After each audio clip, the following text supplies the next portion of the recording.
며칠 전에 국군의 날 행사가 있었잖아요. 네. 근데 정말 특이했어요. 국군의 날 자체가 추석 연휴에 끼어 있었기 때문에 민폐 안 되려고 좀 땡겨서 했고요. 네. 그게 이제 3월 28일 날에 했는데 기존하고 완전히 다른 모습. 죄송합니다. 9월 28일 날 땡겨서 했는데 이것도 공격 대상이 되더만 문재인 정부가 안보에 대한 생각이 없어서 국군의 날짜 안 맞추고 미리 했다고 놀라고. 아니 추석 연휴에 하면 그러면 뭐 하라고? 추석 연휴에 하면은 저 생각 없는 사람이 또 다 놀아야 되는 시기에 또 했다고 또 공격할 거예요. 근데 그렇죠. 우리가 가치가 없고 어디서 했냐면은 보통은 이제 국군의 행사를 예전 같으면 여의도 광장에서 했고요. 그것들이 너무 이제 커지는 게 싫고 뭐 그래서 이명박근혜 정부 때도 대부분 계룡대에서 했어요. 계룡대가 이제 육군 본부가 있는 곳이기도 하고. 그런데 이번에는 평택에서 했습니다. 이함대 사령부에서 네. 했죠. 그러니까 무슨 말이냐? 예전에 박정희, 전두환, 노태우 이런 사람들이 다 육군 소장 출신에 그래서 그러다 보니까 같은 군대인데 항상 군대 하면 육군이 떠오르고 그 육군이 마치 군대의 전부인 것처럼 했단 말이에요. 그래서 이번에는 해군이 심장에 들어가서 국군에 대한 행사를 하는 거예요. 평택 해군 기지에서 한 게 중요한 게 뭐냐면 내륙에서 하면 해군이 배를 못 갖고 가잖아요. 맨날 그 사열하고 퍼레이드 하면 탱크나 나오고 이러거든요. 그런데 이번에는 독도함이 왔어요. 바다에서 하니까. 하늘은 뭐 공군이 들어오고 땅에서 육군 그 장비들을 사열하고 육해공군 3군이 다 함께 모여서 국군의 날을 축하하는 거죠. 이거 굉장히 의미 있는 거거든요. 근데 어쨌든 지금 천안함과 연평해전 상징이기도 하다는 거 아닙니까? 근데 이런 측면에서 있었는데 저는 또 다른 측면도 한번 봐야 될 것 같아요. 지금 대한민국 육군이 과연 국민 앞에서 국군의 날 행사를 할 수 있는 지금 신뢰가 있는 거냐? 저는 이거에 대한 정서도 반영됐다고 생각해요. 지금 만신창이 된 대한민국 국군, 온갖 비리에 연루되어 있고 온갖 선거에 개입되어 있고, 그죠? 이런 상태, 포를 쏘면 포신이 막 찢어져 버리고요. 총을 쐈는데 동료 머리에 총을 쏴버리고, 다 이런 만신창이 된 육군이 개혁 없이 과연 국민의 신뢰를 얻을 수 있는 거야, 이런 문제도 사실 저는 있었다고 봅니다. 그나마 최근에 해군을 중심으로 한 국가 안보가 좀 잡혀 있는 상태에서 가서 했다고 보고요. 그다음에 최근에 연평해전과 천안함의 문제를 대통령이 좀 고심하고 있다는 걸 보여주고 있고, 또 평택이 사실은 미군 기지의 핵심 요지인데 그곳에서 어쨌든 전시자조권 얘기를 했다는 것도 굉장히 역사적으로 대통령이 갖고 있는 민주정부 3기라고 하죠. 3기가 갖고 있는 숙제를 해결하겠다는 의지를 밝히는 데 있어서 굉장히 좋은 컨셉을 잡았다, 이렇게 볼 수 있죠. 그러면은 내년에는 어디서 하겠습니까? 내년에는 70주년이거든요. 그럼 공군으로 가야 되는 거 아니야? 지금 공군이 중요해졌거든요. 공군으로 가면 해군은 또 장비를 못 갖고 오니까 어떡하지? 문재인 대통령 스타일로 보면 해군 갔는데 공군 안 가면 또 이상하잖아요. 그렇긴 하겠네요. 내년 내후년이라도 공군 한번 갈 것 같고요. 그러겠죠. 그렇게 가는 게 좋겠네요. 그러니까 우리가 육해공이라고 하는데 육군의 우대가 너무 심하고 장성들도 육군이 제일 많잖아요. 그렇죠. 그리고 실제로 한미연합선에 뭐래도 보면 들어가 있는 게 주로 육군들 위주고 이런 것들을 바꾸어 나가는 과정이라고 보고, 공군이든 해군이든 육군이든 다 같은 우리나라 군인들이야 이런 시그널을 주는 것 같고요. 굉장히 현명해요. 그러니까 이게 예전 같으면은 하는 관례대로 할 수도 있는 부분들 있잖아요. 굳이 왜 우리가 또 해군 가야 되니? 그러니까 해군이나 공군도 육군 우대를 당연하게 받아들였던 시기가 있었는데 이렇게 딱 되면은 뭔가 자부심도 생길 거 아니에요.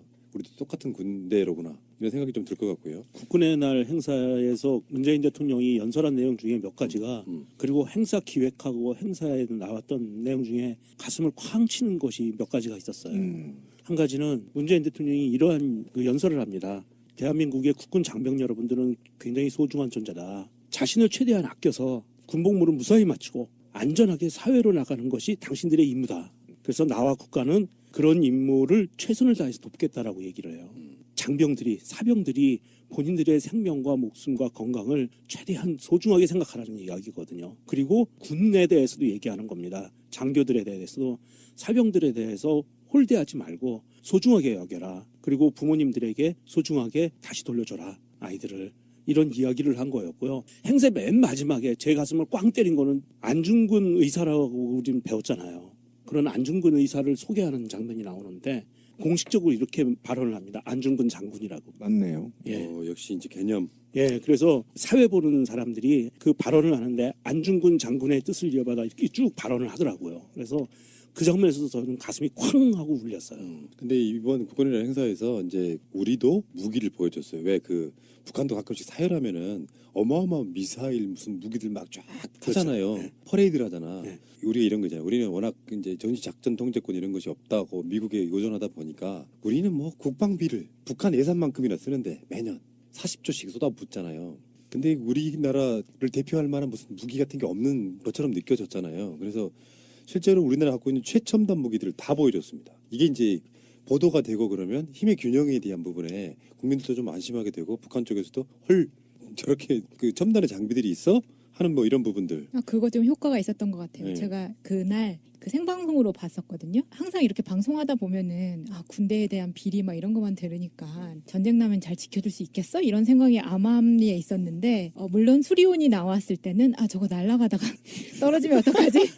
이런 걱정도 나도 하고. 걱정됐어요. 그거 사열하다 떨어질까봐. 헬기는 왔나요? 그거? 네. 그거 왔어요. 수리온 헬기가 네. 비행하면서 날랐어요. 사열했어요. 그리고 헬리콥터에서 항상 푸나님이 설명해 주신 거 있잖아요. 특전사들 낙하산 타고 내려오는 거. 그리고 그날 특전사가 무술 이걸 보여주는데 특공무술. 특공무술. 벽돌 깼나요 또? 네, 그런 거 다 오. 하고. 대단했어요. 근데 그게 좀 모를 때 볼 저 때랑은 공PD가 비웃는 것 봐 그 말에. 아니 그냥 벽돌만 깬 게 아니고요. 대리석을 한 10장인가 이렇게 쌓아놓고 도약을 해서 점프를 해가지고 그거를 한 바퀴 깨버리는 거예요. 제가 볼 머리로 때는요. 깨고. 그 미리 깨놨다가만 했을 거예요. 근데 그게 뭐냐면 고공 집단 강화 이런 건 있잖아요. 일반 부대에서 하는 게 아니에요. 707이라고 대테러 임무하는 정말 직업군인 중에 최고 정예부대가 있어. 특임대. 그 707에서 하는 거고 특공무술 격파 시범은 일반 부대에서 나왔을 겁니다. 여자도 있더라고요. 네, 오. 있어요. 여공수라는 게 있어요. 우리 때는 여공수 완전 무섭더라고요. 멋있어, 완전 멋있어. 여공수의 전설 하나 알려드릴까요? 네. 공수훈련장에서 대부분 그런 분들이 간호, 행정 이런 경우에요. 하사관도 있고 장교도 있는데 근데 그분들이 필연적으로 제대할 때까지 한번 거쳐야 되는 것 중에 하나가 공수훈련이에요. 여기다가 이제 차야 되잖아요. 예, 마크 알아야죠. 근데 거기에 공수훈련장에 가면은 여의도 광장만한 연병장이 7, 8개 있어요. 왜냐면 비행기가 떠서 막 뜨리고 막 그래야 돼서 굉장히 넓어요. 여의도 광장만한 운동장을 하루에 수십 바퀴씩 뺑뺑이를 돌아요. 공수훈련 받을 때. 근데 우리가 깜짝 놀란 거는 특히 이제 하사관이나 장교로 지원한 그 여공수들 보면요. 우리가 정말 받기 힘든 그 얼차려 있잖아요. 예. 기압. 예. 몸을 거꾸로 뒤집어가지고 몸을 거꾸로 뒤집어서 예, 여기 예. 요가 자세 있잖아요. 예. 거기 위에다가 보조 낙하산 하나 얹어. 그래서 또 먼저 떨어지는 놈 맞는 애들이지. 남자들 그거 5분도 못 버팁니다. 여자 공수분들 있죠. 10분, 20분 버텨요. 뭐야. 인내력이 더 낫죠. 와, 그거 보면서 역시 여자도 군대를 가야 된다. 아니 그 여공수분들이 와서 그 격파 시험을 보여주는데 무서웠어요. 근데 저는 그런 걸 보면요 끔찍하다는 생각이 들어요. 왜 그러냐면 국가라는 존재가 살인 무기를 제조하고 있는 그건 거잖아요. 맞아. 굉장히 무서운 너무 나가지 거고요. 마시고. 예. 근데 저는 가장 감동적이었던 부분은 평택이라는 굉장히 상징적인 지역에서 우리가 전시 작전권을 가져야 북한이 우리를 더 두려워하고 국민은 군을 더 신뢰하게 될 것이며 방위 사업 비리는 범죄를 넘어 국가 안보의 적이다라고 얘기한 거였거든요. 왜 이게 가슴을 울렸냐면 지난 9년 동안 대한민국 군은 온갖 비리를 저지르면서 국방은 미국에 맡겨버렸습니다. 제가 더 화가 나는 건 전작권을 이미 환수받았어야 할 시기가 넘었어요. 노무현 대통령, 김대중 대통령이 그렇게 노력해서 환수하겠다고 해서 다 그때 대가를 지불받았어요. 우리가. 그리고 약속을 했는데 이명박이 개새끼가 포기한 거 아닙니까? 그죠? 포기해버렸으면 포기하고 나서 그럼 어떻게 우리 군은 했냐? 푹푹 썩었잖아요. 아무것도 하지 않았잖아요. 군이. 이런 상태에서 군이 거의 전쟁 나면 도망가. 조선후기 한말 때 군인들 다 도망갔어요. 일본군 몰려왔을 때. 이런 것처럼 똑같은 상황을 만들어 놓고 지들은 호가호위하고 온갖 비리를 저질렀다는 거 아닙니까? 청와대 앉아서. 그리고 매간매직했다는 거 아니에요?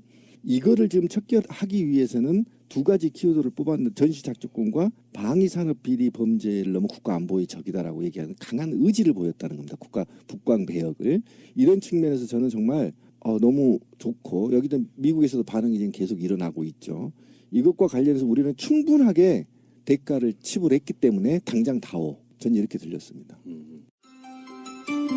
새가 날아든다는 여러분들의 하트를 먹고 삽니다. 잊지 않으셨죠? 에피소드 제목을 누르고 플레이가 되면 오른쪽 위에 하트를 꾹 눌러주세요. 오늘도 감사합니다. 더 많은 분들이 들을 수 있도록 하트 꼭 눌러주세요.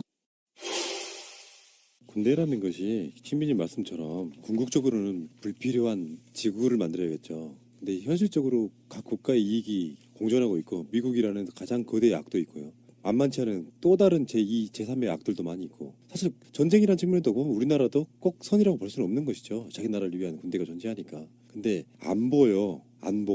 안보파리 하는 홍준표 이하 그 딸거지들 보면 정말 그들이 안보에 대한 생각이 있었던 정권이었습니까? 실제로 군대에서 온갖 비리들이 등장하고 거기서 사망한 사람이 나오고 지금 현재도 뭐 도비탄이네 뭐네 그런 분들이 예. 있긴 하지만 의문사도 나오고 근데 실제로 지구상에 있어서의 어떤 가치는 전쟁이 없는 상태를 유지하기 위해서 군대가 필요한 거예요. 아직까지는. 그래서 결국은 군비 경쟁하지 말자고 하고 있고 그 핵 경쟁하지 말자고 하고 있는 거지 않습니까?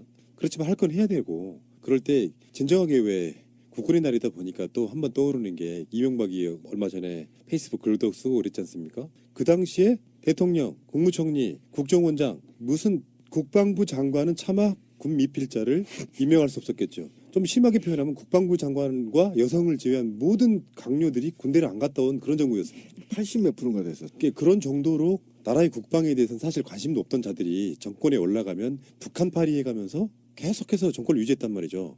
그런데 문재인 대통령이요. 엄밀히 따지면은 노무현 대통령에 이어가지고 최초의 수식어가 있는데 노무현 대통령은 현역을 제대했지만 제대로는 상병 출신이에요. 왜냐하면 그때는 티오 때문에 그랬대. 병장 티오가 없어서 만기 제대했지만 상병 출신이고 잘 모르는 분들은 방위 출신이라고 하는데 절대 아니고 현역으로 나왔고요. 문재인 대통령은 최초의 특전사 출신이고 최초의 병장 출신 대통령이에요. 참 그게 누구는 40년 전에 발정제를 먹고 지금 정치를 하고 있는데 어느 분은 40년 전에 특전사 출신인데 지금 대통령이거든요. 나라를 지키고 예. 역사가 꼬여서 그래요. 절단되고 꼬였고 뭔가 굴절되어 있기 때문에 그런 거죠. 그날 그 국군의 날 행사에서 특전사들의 그런 어떤 시험을 보이고 하는데 문재인 대통령이 아마 감회가 굉장히 새로웠을 거고요. 그리고 그 군포장 수여식 할 때 보면 그 사모님들이 표정이 눈에서 문재인 대통령한테 꽃다발을 받는데 막 하트가 뿅뿅 나오는 거야. 보면은 다들 그 팬이었던 것 같고요.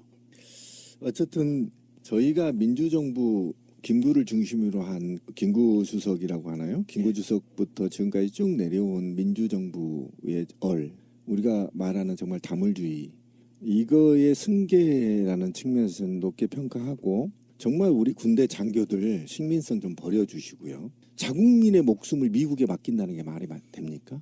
저는 이견은 용서할 수 없는 범죄다. 김관진이 사이버 사령부에 충원해서 국방, 대테러 또는 북한의 심리전을 해야 됨에도 불구하고 국민을 대상으로 전쟁을 선포했다는 건 분명히 말씀드리지만 대한민국 군대는 쿠데타를 저지른 거다. 사실은 사이버 쿠데타를 일으켰고 그런 군대가 결국은 온갖 범죄를 저질러 놓고 정말 중요한 대한민국의 국민들의 목숨은 미국에 의탁하고 저는 이건 군인이 아니다. 그렇죠.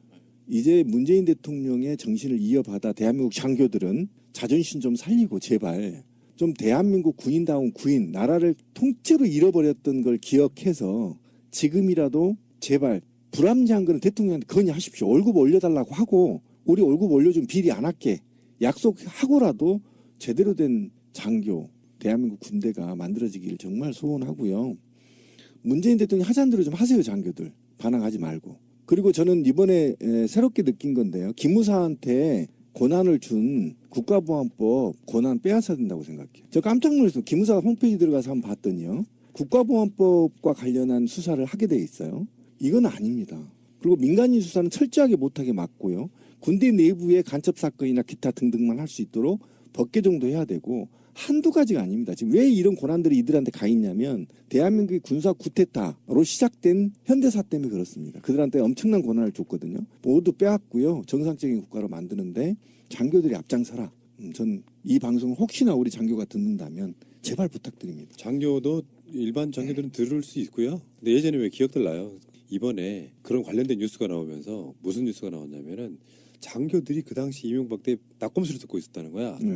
그걸 뭐 어떻게 뭐 위에서 지시 내리고 막 이런 과정이 되게 코미디 같았어요. 그렇지. 실제로 왜 저도 뭐 방송하다 보니까 그 당시에 저쪽 공무원이었는데 새날을 들었다는 거야. 자기가 근무는 그쪽 일을 해. 그 이야기도 있었지. 그 비슷한 이야기로 왜 KBS, MBC 직원들 팟캐스트 듣고 네. 자기네 뉴스를 안 봐. 출퇴근할 때 음. 팟캐스트 틀어놓고 다녔다고 예. 그랬죠. 예. 아니 저기 제가 만나는 애청자는 그 평택의 공군 장교인데요. 그 우리 방송 하나도 안 빼고 다 듣습니다. 제가 말은 못합니다. 굉장히 훌륭한 군인이에요. 그래서 이명박 정부 때나 박근혜 정부 때 변방으로 돌았어요. 일부러 중책을 안 맡으려고. 곧 계급이 스타 자리에 가는데 굉장히 훌륭한 군인입니다. 그런 훌륭한 빨갱이가 있나. 빨갱이가 감사드립니다. 마지막으로 제가 드리고 싶은 말씀은 국가 안보 굉장히 소중한 가치죠. 아직까지는 대한민국이란 나라에서 그 안보를 정말 국민을 위한 안보를 하는 게 아니라 군대는 안 가. 그러는 자들이 대통령, 국회의원 해먹고 그리고 나서 결정적인 때가 오면 꼭 또 안보파를 하고 저지를 하고 있습니다. 그런 세력들이 이 땅에서 이제는 완전히 뿌리 뽑아야 되지 않을까요? 맞습니다. 입으로만 진짜 안보하고 있는 자들. 홍준표 씨의 입주댕이를 짱돌로 조사버리고 싶어요. 예. 진짜. 홍준표가 그들 무리 중에서 가장 군대를 오래 갔다 온 방위 출신입니다. 어쩐지. 아니 나하고 동급이란 말이에요? 가장 오래 갔다 온. 그러니까 심한 경우는 윤상현이 하루 만에 전역한 놈이야. 아, 저는 홍준표 얘기도 나와서 지금 발끈하는데 제가 홍준표 미국에서 못 돌아오게 만들어야 됩니다. 알겠고요. 대한민국 화이팅. 명절 잘 보내시고요. 감사드리겠습니다. 해군이 심장에 들어가서 국군에 대한 행사를 하는 거예요. 평택 해군 기지에서 한 게 중요한 게 뭐냐면 내륙에서 하면 해군이 배를 못 갖고 가잖아요. 맨날 그 사열하고 퍼레이드 하면 탱크나 나오고 이러거든요. 그런데 이번에는 독도함이 왔어요. 바다에서 하니까. 하늘은 뭐 공군이 들어오고 땅에서 육군 그 장비들을 사열하고 육해공군 3군이 다 함께 모여서 국군의 날을 축하하는 거죠. 이거 굉장히 의미 있는 거거든요. 근데 어쨌든 지금 천안함과 연평해전 상징이기도 하다는 거 아닙니까? 근데 이런 측면에서 있었는데 저는 또 다른 측면도 한번 봐야 될 것 같아요. 지금 대한민국 육군이 과연 국민 앞에서 국군의 날 행사를 할 수 있는 지금 신뢰가 있는 거냐? 저는 이거에 대한 정서도 반영됐다고 생각해요. 지금 만신창이 된 대한민국 국군, 온갖 비리에 연루되어 있고 온갖 선거에 개입되어 있고, 그죠? 이런 상태, 포를 쏘면 포신이 막 찢어져 버리고요. 총을 쐈는데 동료 머리에 총을 쏘아버리고, 다 이런 만신창이 된 육군이 개혁 없이 과연 국민의 신뢰를 얻을 수 있는 거야, 이런 문제도 사실 저는 있었다고 봅니다. 그나마 최근에 해군을 중심으로 한 국가 안보가 좀 잡혀 있는 상태에서 가서 했다고 보고요. 그다음에 최근에 연평해전과 천안함의 문제를 대통령이 좀 고심하고 있다는 걸 보여주고 있고, 또 평택이 사실은 미군 기지의 핵심 그 요지인데 그곳에서 어쨌든 전시자조권 얘기를 했다는 것도 굉장히 역사적으로 대통령이 갖고 있는 민주정부 3기라고 하죠. 3기가 갖고 있는 숙제를 해결하겠다는 의지를 밝히는 데 있어서 굉장히 좋은 컨셉을 잡았다, 이렇게 볼 수 있죠. 그러면은 내년에는 어디서 하겠습니까? 내년에는 70주년이거든요. 그럼 공군으로 가야 되는 거 아니야? 지금 공군이 중요해졌거든요. 공군으로 가면 해군은 또 장비를 못 갖고 오니까 어떡하지? 문재인 대통령 스타일로 보면 해군 갔는데 공군 안 가면 또 이상하잖아요. 그렇긴 하겠네요. 그 내년 내후년이라도 공군 한번 갈 것 같고요. 그러겠죠. 그렇게 가는 게 좋겠네요. 그러니까 우리가 육해공이라고 하는데 육군의 우대가 너무 심하고 장성들도 육군이 제일 많잖아요. 그렇죠. 그리고 실제로 한미 연합선의 모내에도 보면 들어가 있는 게 주로 육군들 위주고 이런 것들을 바꾸어 나가는 과정이라고 보고, 공군이든 해군이든 육군이든 다 같은 우리나라 군인들이야 이런 시그널을 주는 것 같고요. 굉장히 현명해요. 그러니까 이게 예전 같으면은 하는 관례대로 할 수도 있는 부분들 있잖아요. 굳이 왜 우리가 또 해군 가야 되니? 그러니까 해군이나 공군도 육군 우대를 당연하게 받아들였던 시기가 있었는데 이렇게 딱 되면은 뭔가 자부심도 생길 거 아니에요. 우리도 똑같은 군대로구나 이런 생각이 좀 들 것 같고요. 국군의 날 행사에서 문재인 대통령이 연설한 내용 중에 몇 가지가 그리고 행사 기획하고 행사에 나왔던 내용 중에 가슴을 쾅 치는 것이 몇 가지가 있었어요. 한 가지는 문재인 대통령이 이러한 그 연설을 합니다. 대한민국의 국군 장병 여러분들은 굉장히 소중한 존재다. 자신을 최대한 아껴서 군복무를 무사히 마치고 안전하게 사회로 나가는 것이 당신들의 임무다. 그래서 나와 국가는 그런 임무를 최선을 다해서 돕겠다라고 얘기를 해요. 장병들이, 사병들이 본인들의 생명과 목숨과 건강을 최대한 소중하게 생각하라는 이야기거든요. 그리고 군에 대해서도 얘기하는 겁니다. 장교들에 대해서도, 사병들에 대해서 홀대하지 말고 소중하게 여겨라. 그리고 부모님들에게 소중하게 다시 돌려줘라, 아이들을. 이런 이야기를 한 거였고요. 행사 맨 마지막에 제 가슴을 꽝 때린 거는 안중근 의사라고 우리는 배웠잖아요. 그런 안중근 의사를 소개하는 장면이 나오는데 공식적으로 이렇게 발언을 합니다. 안중근 장군이라고. 맞네요. 예. 역시 이제 개념. 예, 그래서 사회 보는 사람들이 그 발언을 하는데 안중근 장군의 뜻을 이어받아 이렇게 쭉 발언을 하더라고요. 그래서 그 장면에서 저는 가슴이 쾅 하고 울렸어요. 근데 이번 국군이라는 행사에서 이제 우리도 무기를 보여줬어요. 왜 그 북한도 가끔씩 사열하면은 어마어마한 미사일 무슨 무기들 막 쫙 하잖아요. 네. 퍼레이드를 하잖아. 네. 우리가 이런 거잖아요. 우리는 워낙 이제 전시 작전 통제권 이런 것이 없다고 미국에 의존하다 보니까 우리는 뭐 국방비를 북한 예산만큼이나 쓰는데 매년 40조씩 쏟아붓잖아요. 근데 우리나라를 대표할 만한 무슨 무기 같은 게 며칠 전에 국군의 날 행사가 있었잖아요. 네. 근데 정말 특이했어요. 국군의 날 자체가 추석 연휴에 끼어 있었기 때문에 민폐 안 되려고 좀 땡겨서 했고요. 네. 그게 이제 3월 28일 날에 했는데 기존하고 완전히 다른 모습. 죄송합니다. 9월 28일 날 땡겨서 했는데 이것도 공격 대상이 되더만 문재인 정부가 안보에 대한 생각이 없어서 국군의 날짜 안 맞추고 미리 했다고 놀라고. 아니 추석 연휴에 하면 그러면 뭐 하라고? 추석 연휴에 하면은 저 생각 없는 사람이 또 다 놀아야 되는 시기에 또 했다고 또 공격할 거예요. 근데 그렇죠. 우리가 가치가 없고 어디서 했냐면은 보통은 이제 국군의 행사를 예전 같으면 여의도 광장에서 했고요. 그것들이 너무 이제 커지는 게 싫고 뭐 그래서 이명박근혜 정부 때도 대부분 계룡대에서 했어요. 계룡대가 이제 육군 본부가 있는 곳이기도 하고 그런데 이번에는 평택에서 했습니다. 이함대 사령부에서 네. 했죠. 그러니까 무슨 말이냐?